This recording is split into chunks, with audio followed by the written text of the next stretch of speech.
Un village d'à peine 500 habitants devenu nouveau foyer de coronavirus. À Église-Neuve-de-Ver, tout a démarré le 24 avril, lors des obsèques d'un homme de 51 ans issu de la communauté portugaise. Venu de plusieurs régions de France et de l'étranger, une vingtaine de personnes assistent à la cérémonie dans cette église, comme le permettent les règles sanitaires. Mais une fois au cimetière, elles sont plus nombreuses, une trentaine, comme l'a constaté cette voisine. J'ai vu un attroupement de personnes, c'est vrai. Je me suis posé une question, je me suis dit c'est étonnant qu'il y ait tant de monde. Une semaine plus tard, l'un des participants développe les symptômes du coronavirus avant d'être testé positif.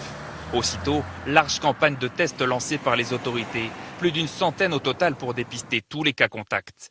Dans un communiqué, l'agence régionale de santé précise que plusieurs personnes ont reçu un test positif à ce jour et qu'elles sont asymptomatiques. C'est vraiment l'illustration de ce que l'on ne souhaite pas vivre dans les 3 semaines qui viennent, c'est-à-dire relâchement, réunion familiale, enfants, petits-enfants, grands-parents ou voisins, voisines. On se retrouve à une trentaine et puis au bout du bout, une seule personne va en contaminer un nombre très significatif.